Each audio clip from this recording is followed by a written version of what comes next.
Thank you and good afternoon, Madam Rajavi. Our pleasure and our privilege to be here with you today. Let me ask you a question. It's a warm day in Paris. It's a hotter day in Iran. But do you feel the winds of change blowing over Iran?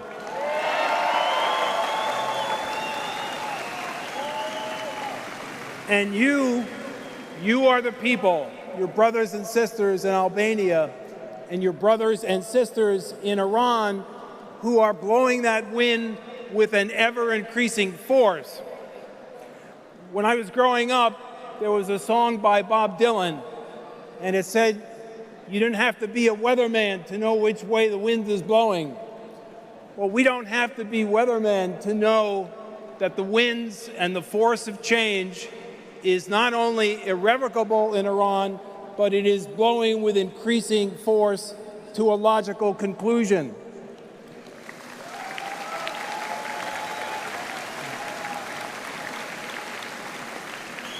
Although things are changing around and under the regime's agenda of terrorism has not changed. Last Monday was the 22nd anniversary of the IRGC Saudi Hezbollah bombing of the U.S. barracks in Khobar Towers. Since then, the regime has continued to export terrorism in Yemen, in Argentina, in Syria, all around the world. That has not changed. What has changed, however, is what's going on in the hearts and minds and on the streets and bazaar in Iran. What's going on? Well, it now takes 64,500 rial to exchange for a dollar. The value of the rial is dropping faster than the power of the regime. That's a very bad thing for the people of Iran, but it's a sacrifice that they are willing to make.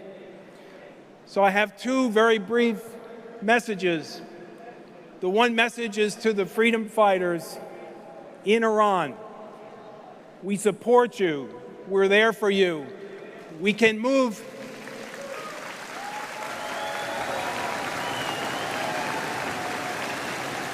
We are amazed at your courage and your bravery.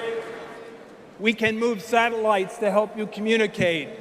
We can shut down companies on secondary sanctions violations.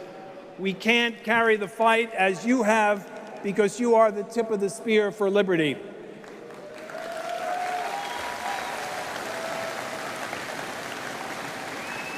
My second message, my concluding message, is to the oppressors in Iran, to the terrorist regime, to the criminals who are arresting, torturing, and murdering their citizens. This is not 100 years ago.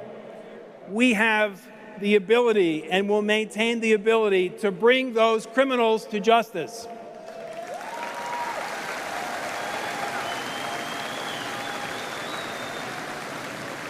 I have a little experience in this. There are things that are called evidence, witnesses, digital records, bank accounts, witnesses. The day will come when not only democratic change will be brought to Iran, but the criminals who have committed crimes against humanity will fill the criminal courts of the international community.